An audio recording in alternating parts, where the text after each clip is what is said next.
Agora a gente abre o programa com um tema e com um debate super sério e importantíssimo. Vamos falar de qualidade de vida, vamos falar de saúde e vamos falar de um ponto importante na vida das mulheres.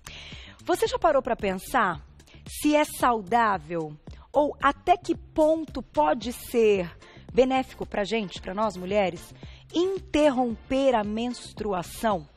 A gente vai falar de anticoncepcional, de contraceptivos, a gente vai falar de um monte de coisa e vamos entender algumas visões que vão rolar aqui com os nossos convidados.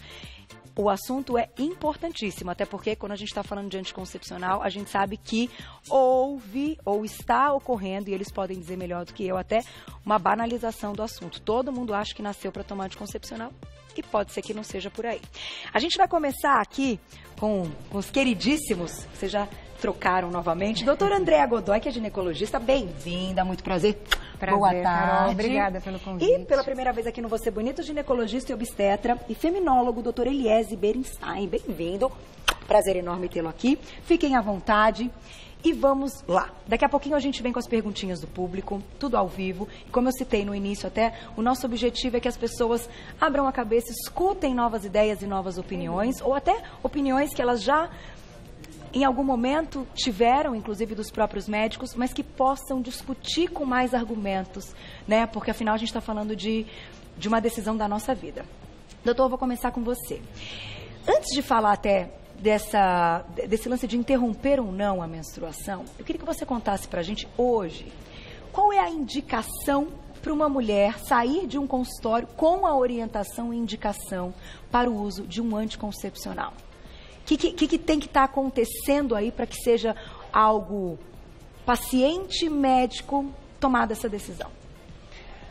A decisão da necessidade do anticoncepcional depende da vida sexual da paciente e da fase em que ela se encontra. É diferente a adolescente, é diferente para a mulher que já teve filho, é diferente para a mulher que está em direção ao seu climatério. Então, avalia-se, em primeiro lugar, a fase e a necessidade. O outro parâmetro que nós temos é os antecedentes pessoais dessa mulher do ponto de vista clínico.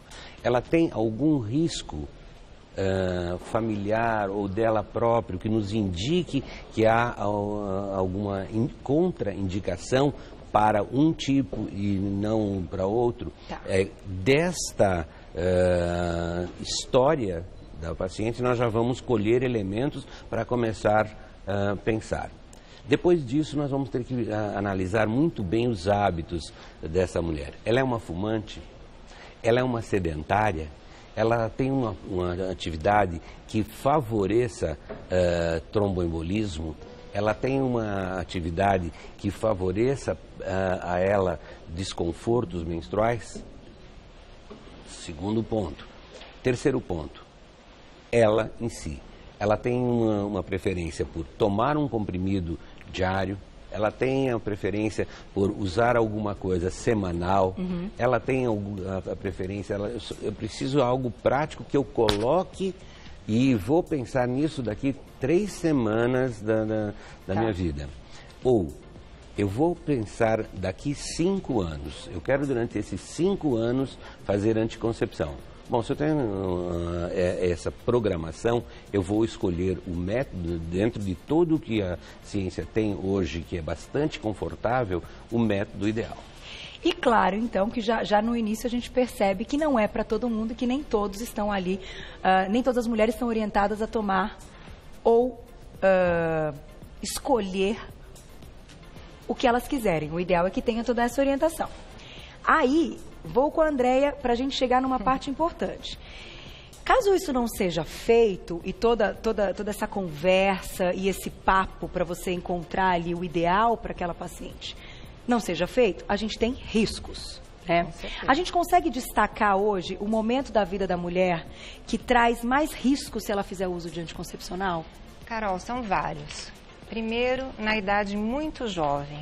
Já existem vários estudos que mostram que se a menina começa com 13 anos a tomar anticoncepcional, lá no futuro ela pode ter, por exemplo, um aumento do risco do câncer de mama. Existe uma janela onde essa oferta de hormônios para ela é prejudicial. Tá. Então, numa idade muito precoce.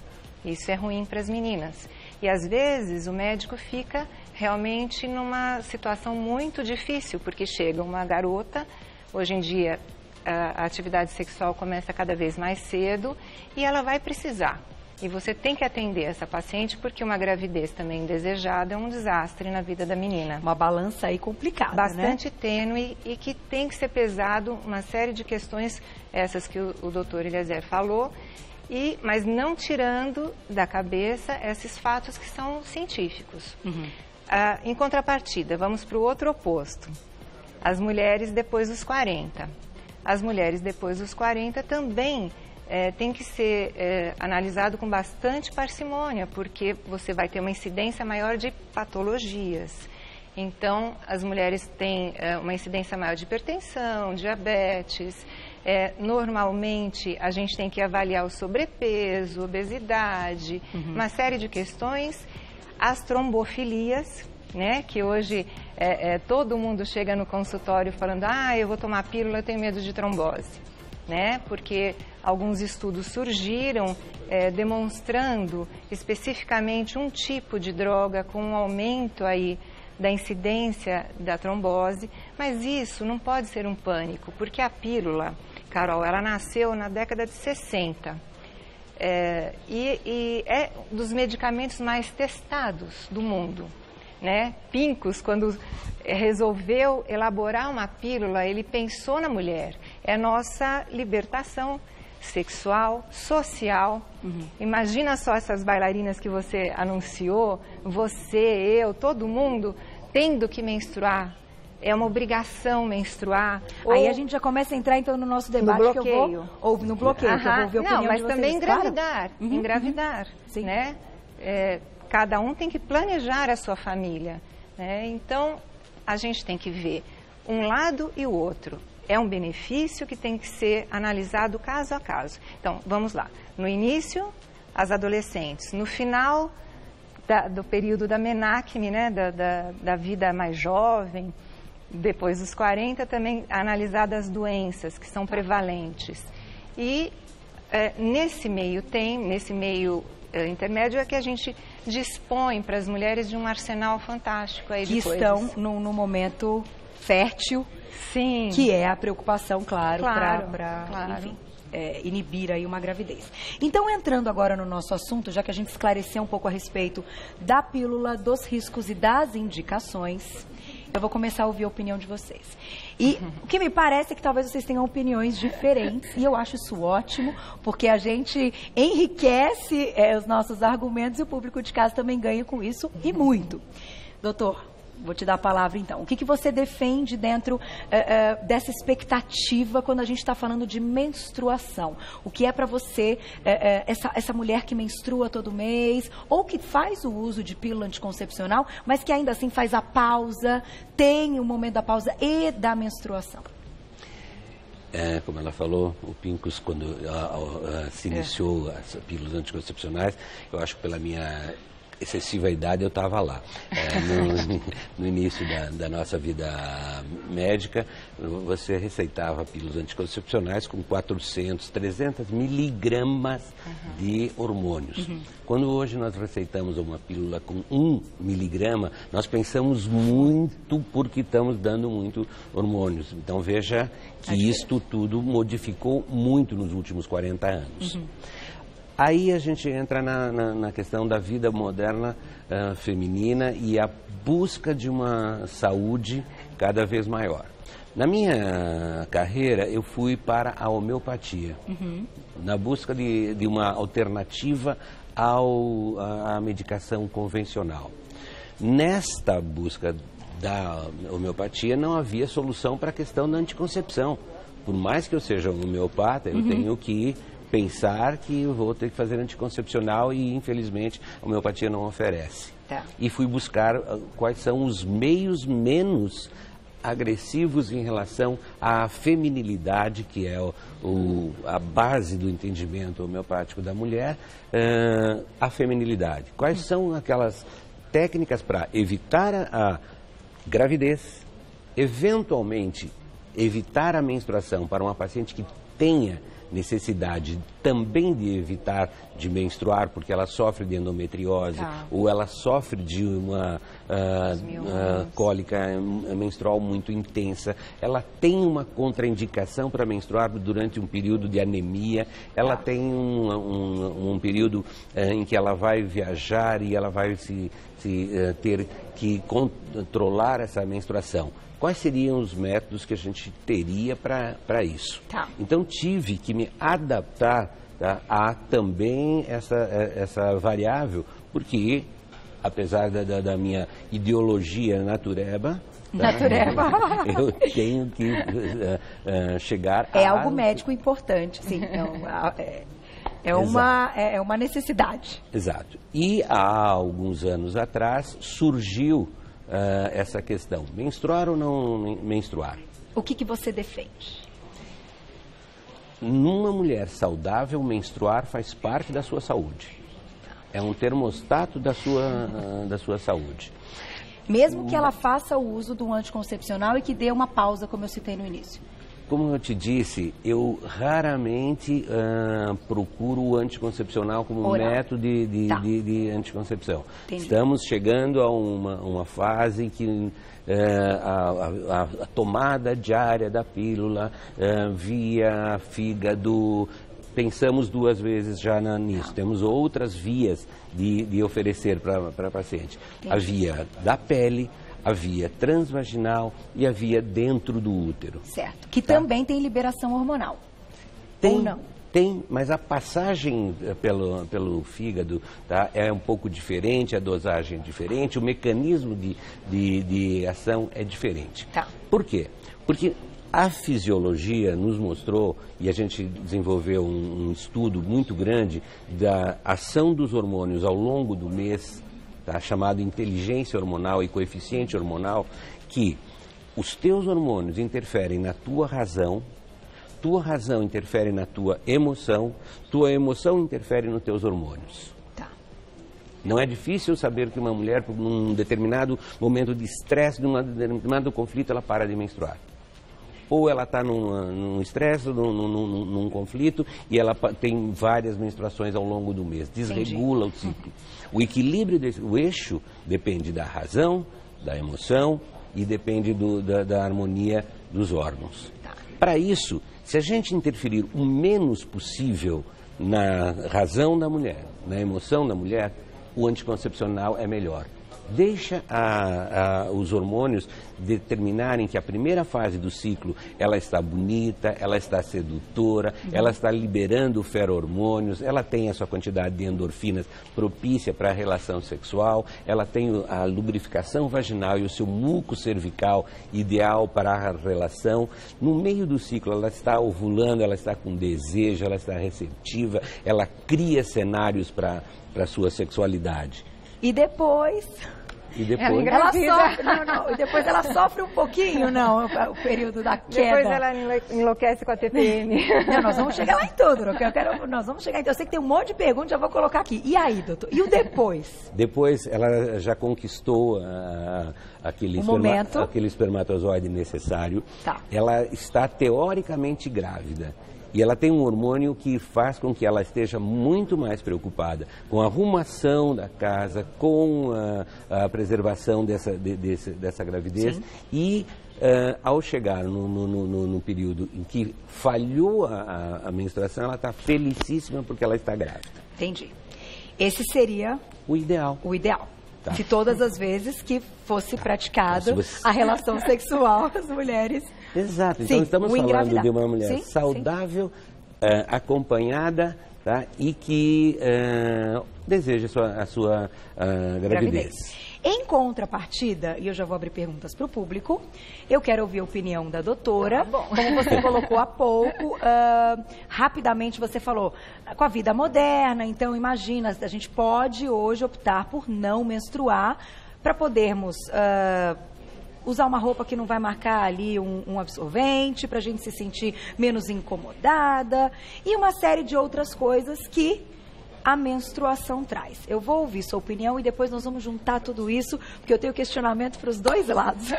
Vamos lá. Bom, Carol, eu imagino o seguinte, nas sociedades antigas, a menstruação realmente era muito importante, comemorada, festejada, presenteada.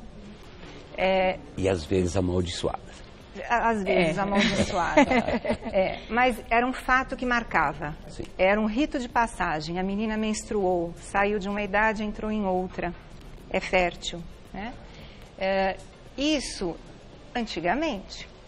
E era sinal de saúde. Hoje nós temos inúmeros recursos para dizer que aquela mulher está saudável mesmo sem menstruar. Eu não preciso menstruar, sangrar todo mês para dizer que a minha saúde está ok.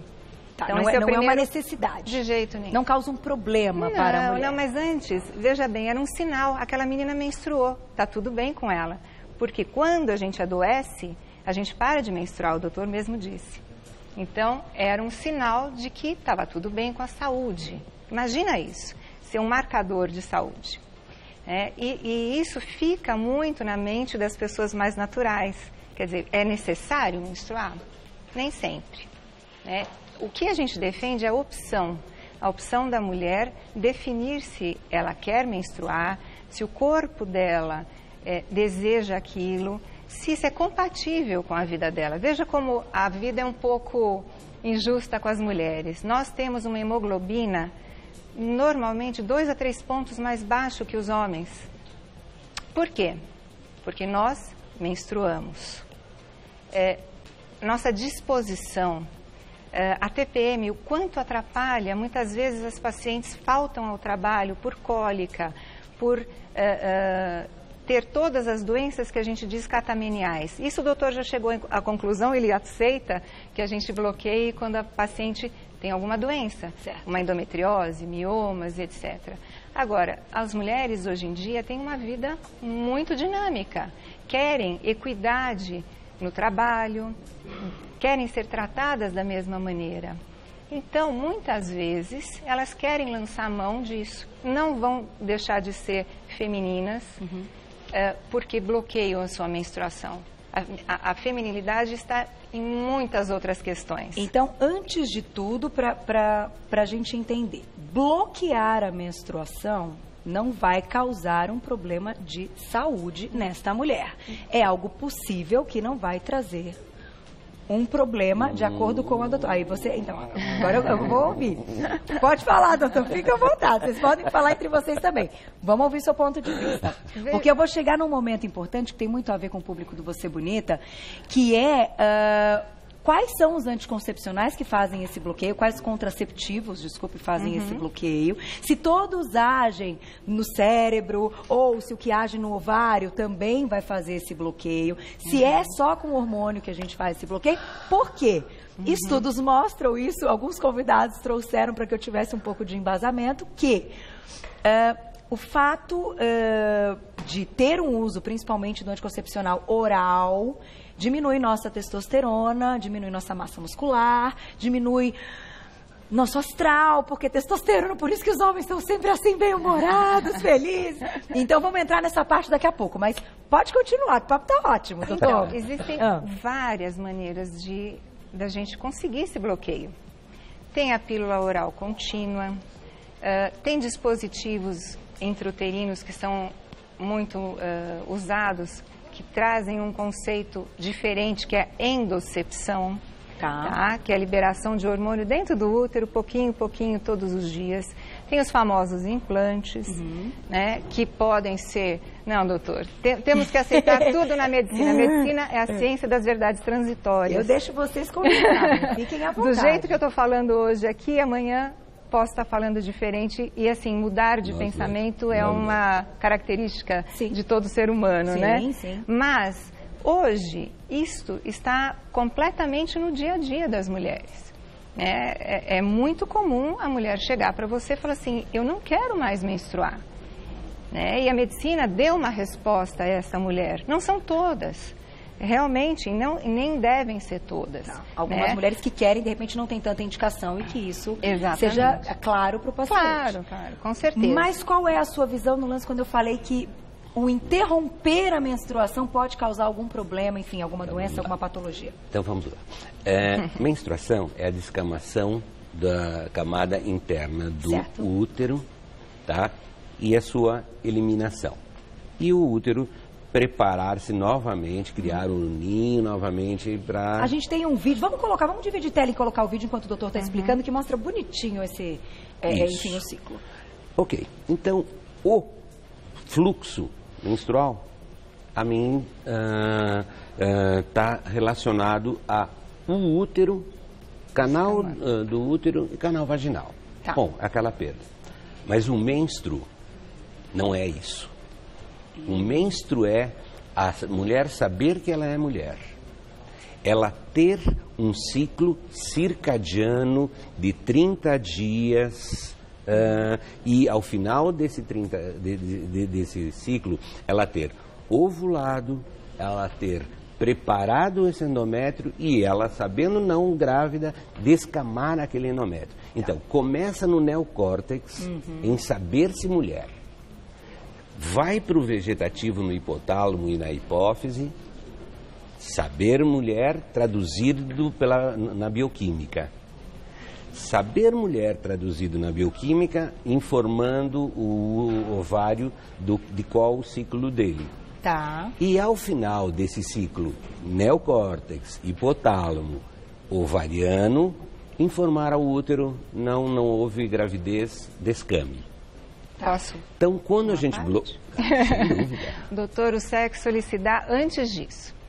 Ele é genético, ele se dá em cada uma das nossas células, não somente no ovário ou no córtex cerebral. Então, nós temos identidade sexual. Essa identidade sexual, ela é dada pelas nossas células, nosso DNA está lá impregnado, o seu tem Y, o meu, graças a Deus, não tem. XY, XX. E todas as nossas células são femininas ou masculinas, a gente tem essa identidade. Depois disso, além do fato biológico, hormonal, nós temos uma identidade social. Então, não é porque você bloqueia o hormônio da mulher, dando hormônio para esta mulher ficar sem o pico ovulatório, que ela deixa de ser mulher. Muito pelo contrário, ela vai ter mais prazer em ser mulher. Ela vai conseguir até ter uma atividade sexual nos dias que ela se sentia antes inchada, menstruava ou tinha uma TPM que ela afastava o marido que não queria nem vê-lo pela frente. Agora eu vou fazer um parênteses dessa parte que vocês estão falando, porque eu acho que isso deve ter pergunta do público, que eu tenho que colocar, tem várias. Minha diretora já me avisou, a gente vai colocar algumas bem legais, que é o seguinte, a queixa da mulher, e isso vocês talvez saibam até mais do que eu, é realmente fato do período que ela está ali nesse pós e que rolou a parte da excitação e etc, ela teve relação ou não, mas esse pós, ela se sente muito feia, ela se sente desconfortável, ela se sente inchada, que é o segundo momento do ciclo. O doutor não experimentou isso ainda. Mas a gente fez uma pauta aqui a respeito de alimentação ligada ao ciclo, e uma endócrina contou que em momento X do ciclo é comprovado que a mulher tem até mais fome, porque, por enfim, açúcar. Ou é progesterona, ou agora eu não sei dizer para vocês qual é o hormônio que está agindo, mas enfim. Progesterona. E eu recebi essa informação e fiquei com aquela pulga atrás da orelha. Então, assim, até que ponto eu estou entendendo tudo que você está defendendo, doutor, eu entendo tudo, a parte natural que você está defendendo, que eu acho que também faz muito sentido. Que a gente está falando do ser humano, e hoje falam tanto da dieta paleo, do paleo, que é aquele período que a gente vivia que não tinha nada disso, e que o homem saía para caçar, etc. Então, comparando, eu entendo exatamente a ideia dos dois. Porém, até que ponto essa mulher vai ter um conforto se ela aumentar dias de hormônio para bloquear essa menstruação, e aumentando o hormônio, ela está saindo do ciclo dela natural, que é o que o doutor está falando. Mas é uma quantidade mínima. O que aconteceu? Como o doutor já falou, ele conhece muito bem a evolução da pílula. Nós estamos falando pílula, mas isso se aplica a tudo que é hormonal. Hoje em dia a gente dá pequenas quantidades diárias, quase sem pausa, ou mínima pausa, E você deixa, então, a mulher com uma quantidade normal do seu estrogênio, da sua progesterona, em níveis basais. Sem os picos, porque nós estamos fazendo com que ela não ovule. Entendi. Então, a quantidade de hormônio mudou muito. Além disso, nós desenhamos pílulas para aquela que retém líquidos, para que tem enxaqueca. Desenhamos cada pílula de acordo, com a composição dela. Que são características muito comuns entre as mulheres. Tá. Tem enxaqueca pré-menstrual. E a queixa, né? Queixa. Que eu toquei no assunto. Mas eu vou deixar o doutor falar, que ele estava comentando e aí começou. André, vamos lá. Legal. E eu já vou colocar um depoimento de uma paciente. Quem tem TPM, trata TPM. Tá? Nós estamos falando da mulher normal, da mulher saudável. A incidência é muito alta.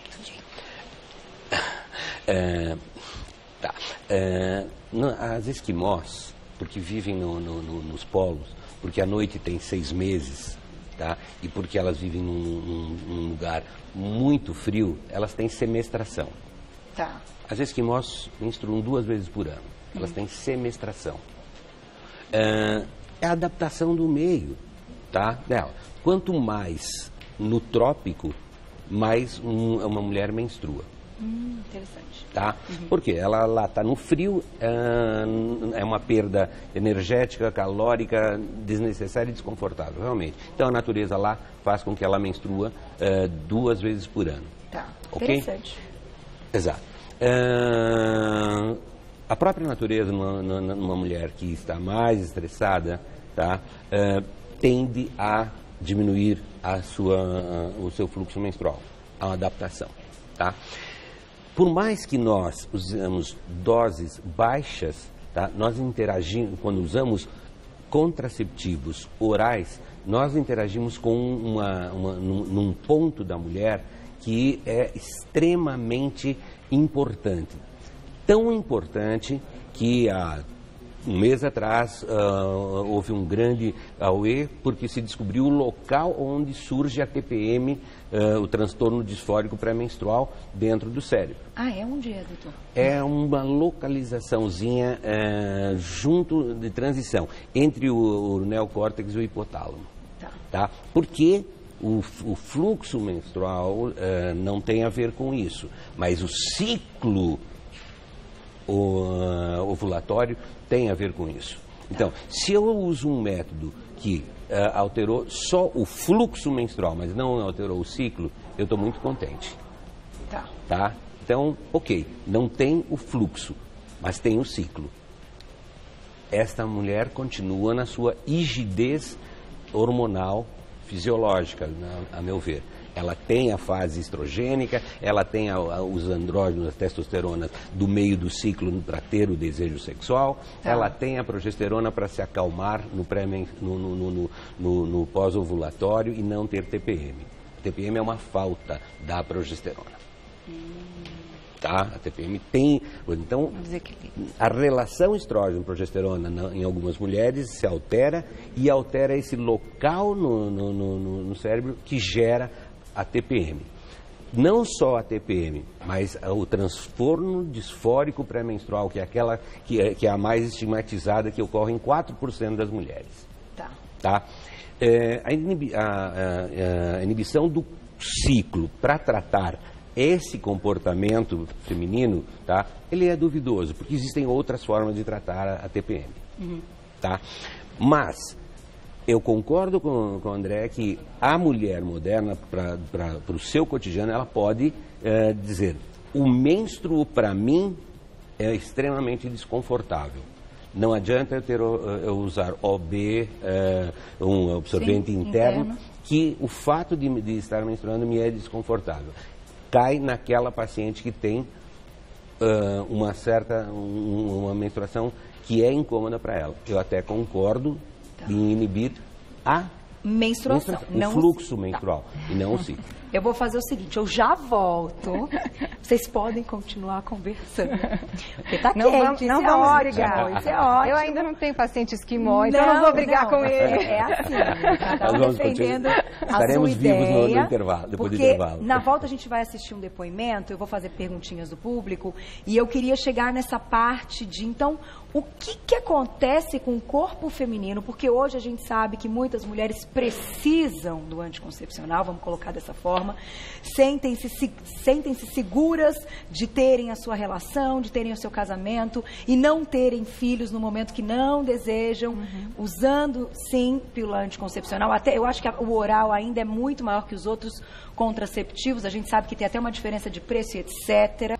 A gente volta com o nosso papo aí, interromperam ou não a menstruação, e agora a gente vai assistir um depoimento. É claro que a gente está falando aí de uma pessoa, eu acho que os nossos convidados podem colocarem, trazerem, assim, números, né, de tantas pessoas, quantas passam por isso, que é isso que a gente vai assistir agora. Olha lá.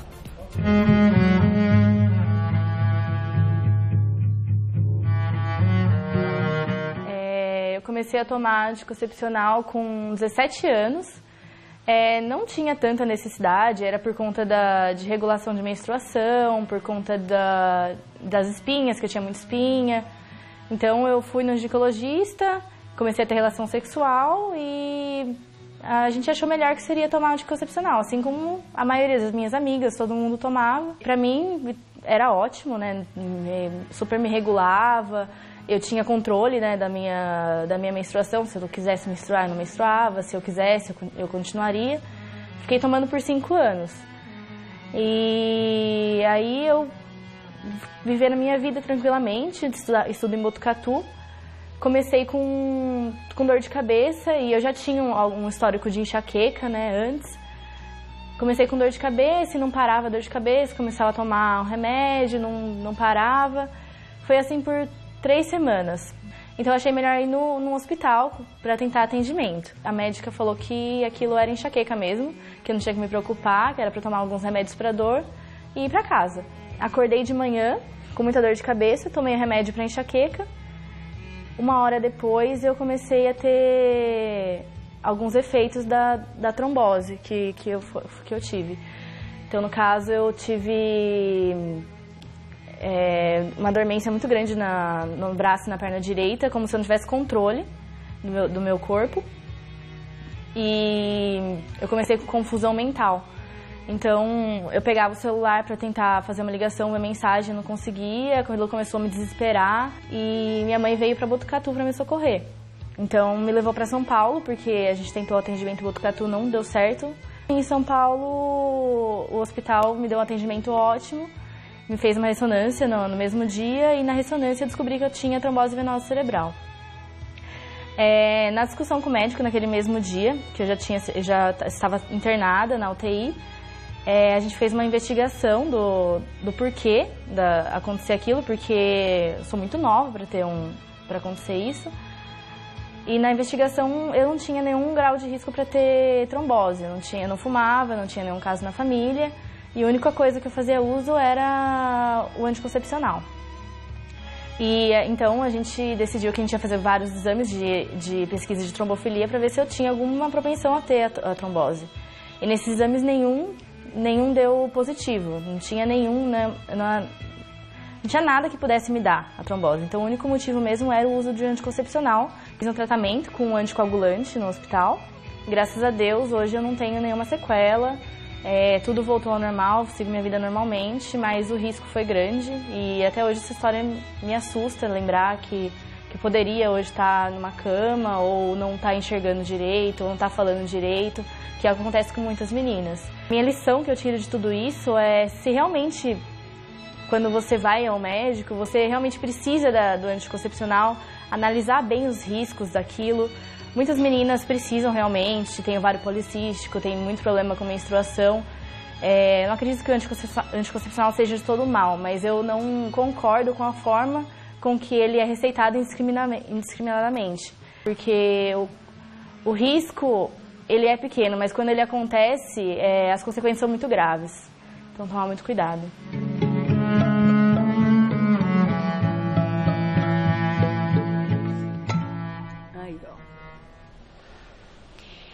Um beijo para Juliana, obrigada por ter participado, contado a história e graças a Deus está tudo bem, etc. Mas a gente viu que essas coisas podem acontecer. Vocês querem comentar? Claro. Quer comentar, doutora, a respeito do que a gente acompanhou? Infelizmente, aquilo que nós comentamos no início.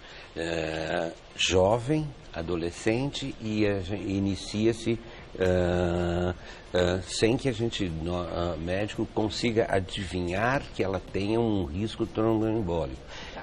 Nós iríamos descobrir isso na gravidez, porque também esse risco tromboembólico na gravidez, também a gente tem que tomar muito cuidado. Iríamos descobrir, tá? Mas descobrimos de uma forma...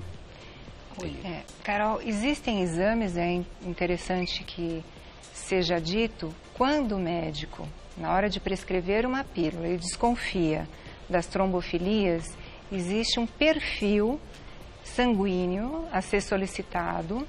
São exames ainda para nós de custo um pouco elevado, mas existem. E quando o médico desconfia, a primeira coisa é não prescrever. A segurança da paciente em primeiro lugar. Então, depois desse perfil negativo, ele decide junto com a paciente se faz o uso de hormônios ou não. Tá. Mas, infelizmente, esses casos ocorrem. Não é uma incidência alta, porém, para essa paciente, marcou a vida dela. Sim. Tem que ser levado em consideração. Então eu vou fazer o seguinte, tem um monte de perguntas, deixa eu agradecer o público, muito obrigada, as perguntas estão muito legais, o que eu consegui ler rapidamente. Eu já volto, eu vou voltar, vou fazer assim, pra gente encerrar a pauta, porque uma pessoa colocou assim, ai Carol, eu tô um pouco perdida, é ou não para interromper? Na verdade, qual é o nosso objetivo? Vocês perceberam que a gente tem 2 convidados, 2 grandes médicos, cada um com uma opinião a respeito do assunto e estão aqui comentando, argumentando, cada um com o que acredita, certo? Dentro da carreira, dentro da profissão, dentro da medicina, do que acha importante, do que acha seguro. O nosso intuito é que você tenha as 2 informações e que você faça esse esclarecimento e tenha os seus argumentos para conversar com o seu médico, para procurar, para conversar com amigas, para conversar com os pais, para conversar no lugar que você atue, porque isso é legal, né? O bacana não é dar tudo pronto, o bacana é a gente fazer as pessoas pensarem e aí sim cada um ter a sua ideia. Eu vou ler 3 perguntinhas, não sei se a Glaucia separou uma aí, eu posso separar uma aqui, vamos lá, já vamos colocar direto então, que nós já estamos correndo, estourei tudo que eu podia, que não podia, mas o papo tá muito bom. E a gente vai fechar. Olha lá, quem escreveu pra gente. Beijo pra Vanessa, obrigada. O anticoncepcional tira o desejo sexual? Doutor, eu vou fazer esse aleatório, tá? Pra os 2 falarem, vamos lá. O desejo sexual feminino, ele tem um pico no período da ovulação. Se ele é anovulatório, ele tira essa diferença de desejo da ovulação. Ele deixaria o desejo igual o mês inteiro, a mulher não vai sentir diferença.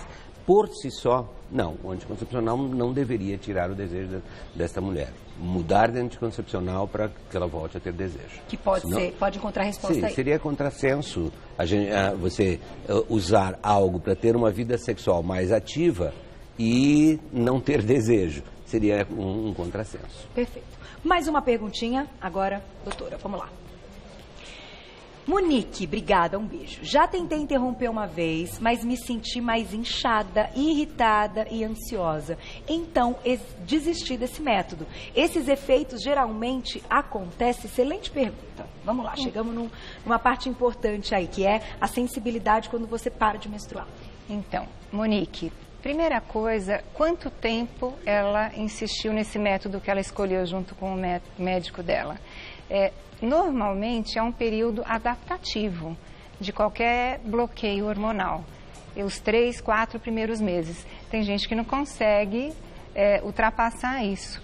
Então, às vezes, tem os sangramentos irregulares, o spotting, tem inchaço das mamas, dos membros inferiores. Isso pode ocorrer. Nada milagroso. Tá. Tem que ultrapassar esse período e, obviamente, ver se esse método está indicado para essa moça. Então, eu tenho 1 minuto. E aí, os dois podem me responder essa parte. Foi uma coisa que eu questionei durante a nossa pauta a respeito da testosterona feminina, que fica comprometida quando as mulheres fazem a opção do anticoncepcional oral. Com os outros acontece a mesma coisa, só com o oral. Tomou pílula anticoncepcional, testosterona vai cair. Isso é uma regra. Porque a gente tem uma proteína, que essa proteína, ela se liga aos hormônios e ela que transporta esses hormônios para as nossas células, que lá que elas vão agir. E o anticoncepcional, ele faz com que essa proteína diminua. Interromper a menstruação, doutora? Ou seja, emendar esta cartela, no caso do anticoncepcional oral, que talvez seja a maioria, pelo valor, inclusive, de custo do anticoncepcional oral, aumenta a chance dessa queda dessa testosterona, ela pode cair mais. Na medida que você consegue o bloqueio, e esse bloqueio fica mais permanente, sim, você vai diminuindo aos poucos esses hormônios em geral.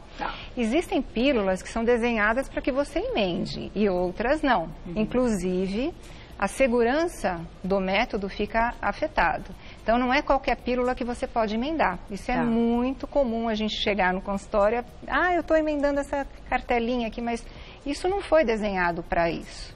Então, tem que ser uma pílula de uso continuado, ou pelo menos uma pílula que a gente tome existem pílulas que você toma 3 meses para enfim. Nesse caso, essa pílula está desenhada para esse bloqueio. Tá, perfeito. Tenho que encerrar, gente. Estava muito bom, eu preciso agradecer. Claro que vocês vão voltar. Você vai encerrar o programa, Eu encerrar vou. a menstruação. Obrigada. Olha, muito bom, é muito bom poder ouvir opiniões diferentes, bem argumentadas, sérias, e de quem tem aí toda, enfim, conhecimento da medicina. Medicina bem usada e de forma coerente, de forma sincera, exercendo a medicina, é sempre muito bom. Agradeço. Eu vou passar para vocês os contatos. Obrigada. Mandem perguntas para eles, gente, eles são muito gentis, certamente agradecerão. Então, cadê o livro? Tá aqui. Enquanto eu falo 1 minutinho, os meninos mostram. Então, tá aqui o agradecimento. Doutor Eliezer Berenstein, ginecologista obstetra e feminólogo. Olha que lindo o livro aí. Para quem ficou curioso, tem muitas respostas aqui da sua visão, né, doutor? E doutora Andréa Godoy, ginecologista também. Tem um site que é Hospital Moriá. É assim que é a pronúncia, né? O Moriá é com H no final. Hospital Moriá. tudojunto.com.br. Você já pode encontrar o trabalho da doutora. Muito obrigada. Obrigada por defenderem. Obrigada, doutora. Com tantos esclarecimentos. E aí, o público agora vai ter mais embasamento para decidir. Até a próxima, gente. Ficaria aqui com vocês a tarde toda.